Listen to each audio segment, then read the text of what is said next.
जय गुरुदेव। गुरु को कीजिए दंडवत, कोटि कोटि प्रणाम। कीट न जाने भृंग को, गुरु कर ले आप समान। कीड़ा भृंगी को नहीं जानता। भृंगी एक प्रकार की मक्खी कीड़े को पकड़ के अपना शब्द सुनाती और अपने जैसा बना लेती है। ऐसे ही सद्गुरु अपने उपदेश से शिष्य को अपना जैसा बना लेते हैं। इसलिए सद्गुरु के चरणों में डंडे की तरह पढ़ के कोटिन कोटिन आठों अंग सहित प्रणाम करना चाहिए, क्योंकि प्रति उपकारार्थ संसार में कोई भी ऐसा पदार्थ नहीं है कि सद्गुरु को भेंट किया जाए।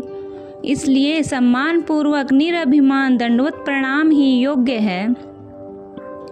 दंडवत गोविंद गुरु बंधु अब जन सोय, पहले भय प्रणाम तीन, नमो जो आगे होय। दंडवत प्रणाम उन गुरु के चरणों में है जो अज्ञान अंधकार दूर करने में सर्व ईश रूप हैं, और जो वर्तमान में सद्गुरु सत्संगी जन हैं उन्हें भी वंदना है। एवं भूतपूर्व आचार्य गुरु को प्रणाम, तथा जो भविष्य में रहने वाले हैं उन्हें नमस्कार है। गुरु गोविंद कर जानिए, रहिए सबद समाए। मिले तो दंडवत बंदगी, नहीं पल पल ध्यान लगाए। गुरु को सर्व ईश रूप समझना चाहिए। उन्हीं के साधु उपदेश रूप शब्द में वृत्ति लगाना चाहिए। सामने मिले तो साष्टांग प्रणाम करे, नहीं तो अनुपस्थिति में सदा उनके उपदेश लक्ष्य को ध्यान में रखे। गुरु गोविंद दोऊ खड़े, काके लागो पाए। बलिहारी गुरु आपने, गोविंद दिया बताए। गुरु और गोविंद दोनों की उपस्थिति में प्रथम प्रणाम किसको करना चाहिए? ऐसी अवस्था में गोविंद क्या वस्तु है? गोविंद को दिखलाने वाले निज सतगुरु के चरणों में ही सर्वस्व निछावर करना चाहिए। गुरु है बड़े गोविंद ते, मन में देखूं विचार।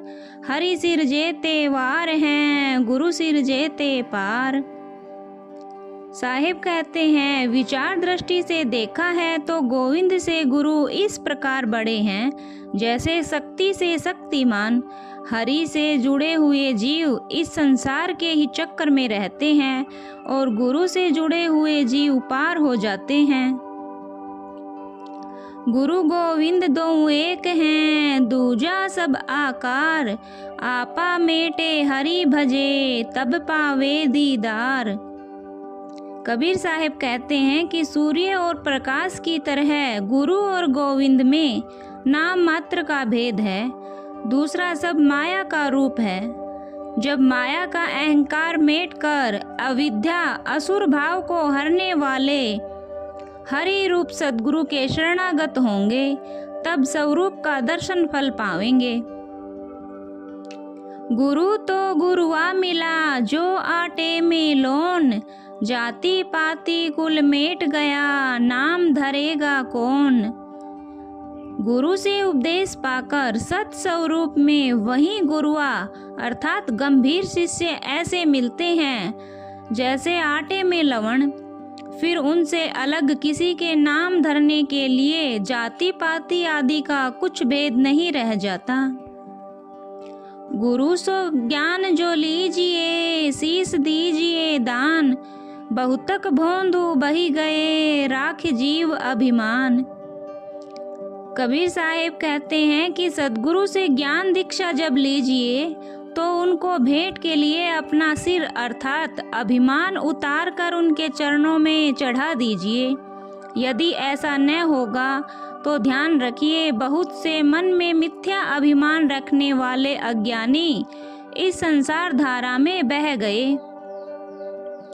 गुरु की आज्ञा आवई, गुरु की आज्ञा जाए। कहें कबीर सो संत हैं, आवागमन न साय।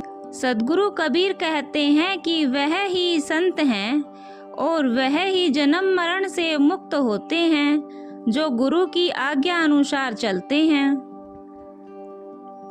गुरु पारस गुरु पुरुष हैं, गुरु चंदन बास सुभाष। सद्गुरु पारस जीव को दीन्हा मुक्ति निवास। लो रूपी संसारी जीव को स्वर्ण रूप करने वाले गुरु पारसमणि हैं एवं शिष्य का पुरुषार्थ रूप गुरु ही है।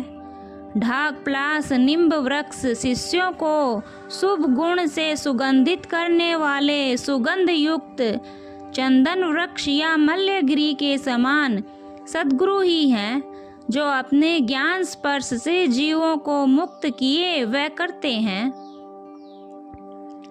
गुरु पारस को अंतरो जानत है सब संत, वह लोहा कंचन करे यह करिले महंत।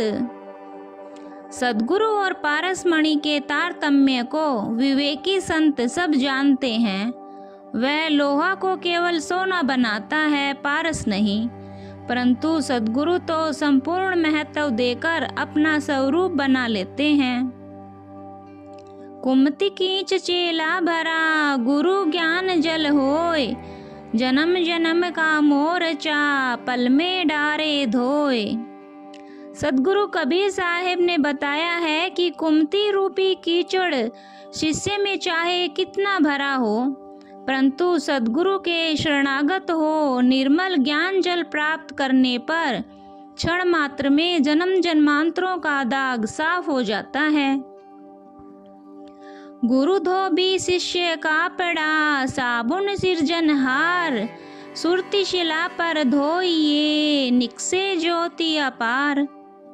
शिष्य को उचित है कि अंतःकरण रूपी पट शुद्धि के लिए साबुन बनाने वाले सद्गुरु धोबी की शरण में जावे और उनका बताया हुआ लक्ष्य रूपी शिला पर धोइए, अर्थात वृत्ति ठहराने से अपार प्रकाश प्रकट होता है।